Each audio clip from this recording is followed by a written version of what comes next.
भावों के भूखे हैं भगवान। भक्ति सर्वमणि माँ सबरी।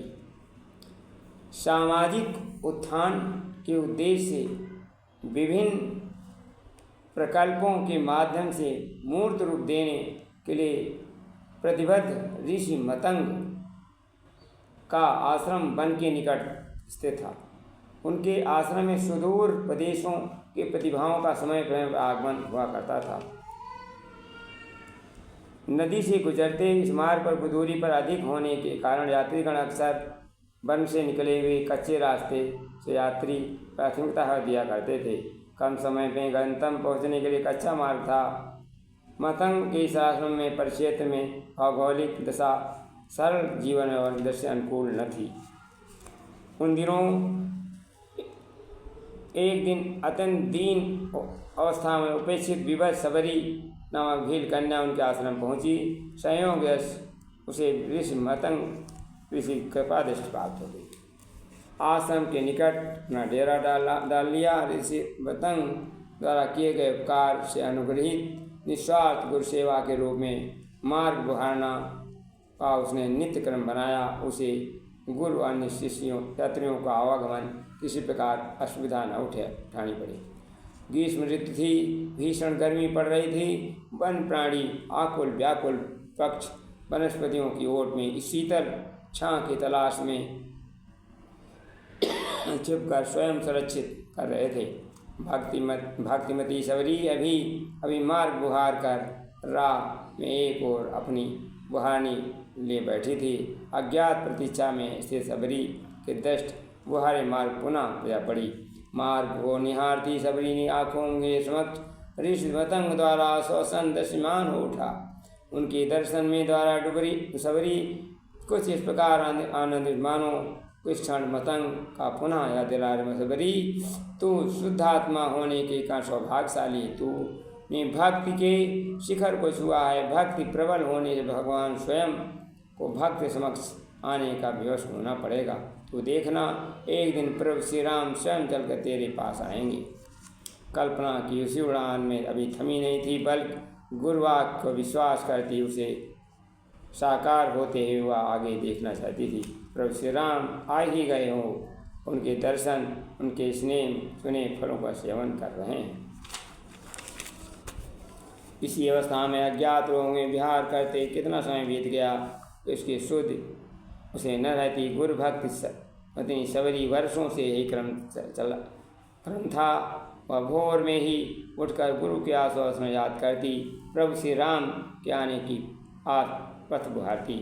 भील कुल में जन्मी सबरी का परिवार एक ऐसे समुदाय के अंतर्गत आता था जहाँ पक्षियों के शिकार के लिए कुख्यात था। भोजन को वो अपूर्त के लिए मनोरंजन दोनों के कारण से परिवार के प्रति जीवों की हत्या जघन्य कृत्य किया जाता था। यह देख सबरी सहम उठी। विरोध का दुस्साहस उसमें नहीं था, पर उन्हें भगवान से प्रार्थना करती। सात्विक संस्कारों को कारण सबरी अधिक दिनों परिवार के वंशानुगत तामसिकता को न झेल सकी। एक रोज जब परिवार के में उसके विवाह के लिए जबरदस्ती की गई, तब वह भाग निकली। भटकती हुई ऋषि मतंग के आश्रम में जा पहुंची। दीर्घकालीन परीक्षा के बाद एक दिन भक्तिमय सबरी की के लिए विशेष थी। उन्हें वर्षों की फलित तपस्या के बीच बूढ़ी आंखों ने बन के छोड़ कर देखते हुए धुन में रमी कुटिया में बैठी थी। किसी के पदचाप के चौपड़ी बाहर निकल आई। भगवान राम निकलते दिखाई पड़े। प्रभु का वो समक्ष पाक सबरी भाव विवल हो गई। अब हृदय में अश्रु बहने लगे। मतंग का स्मरण करती हुई आंखें मलती सबरी बार बार प्रभु श्री राम को देखती। कहीं कोई कल्पना तो नहीं। भगवान राम स्नेह से सबरी के आंसू पोंछते कहने लगे, सबरी, हम अभी भूखे हैं, क्या तुम हमें कुछ नहीं खिलाओगी? सबरी अभी पूर्ण विश्वास हो गया, ये यथार्थ सत्य है। उसने प्रभु से लिपट कर फूट फूट रोने लगी। अगले क्षण पल भागी भागी अपनी कुटिया में फल ले आई। भगवान राम को साथ भ्राता लक्ष्मण कुटिया में आंगन में उसे बिठाया और सेवा हेतु तत्पर हो गई। भगवान राम आसपास क्षेत्र में आश्चर्य से देखे, वहाँ सारे फूल खिले थे, एक भी कुंढाया हुआ नहीं था। प्रत्येक से मधुर भीनी भीनी सुगंध निकल रही थी। जिज्ञासावश उन्होंने सबरी से इसका कारण पूछा तो वह बोले, भगवान इसके पीछे घटना है। यहाँ बहुत समय पूर्व मतंग ऋषि का आश्रम था। बहुत से ऋषि मुनि विद्यार्थी रहा करते थे। एक बार चातुर्मास के समय आश्रम में ईंधन समाप्त प्राय था। वर्षा प्रारंभ होने वाली थी। प्रारंभ होने से पूर्व ईंधन लाना आवश्यक था, किंतु आलस्यवश विद्यार्थी लकड़ी लाने के लिए नहीं जा रहे थे। एक दिन स्वयं वृद्ध मतंग अपने कंधे पर कुल्हाड़ी लेकर रखकर लकड़ियाँ काटने चल दिए। गुरु को जाते देख विद्यार्थी भी उनके पीछे जाने लगे। लकड़ियाँ काटते काटते आचार्य के शरीर से श्वेत बिंदु निकलने लगे।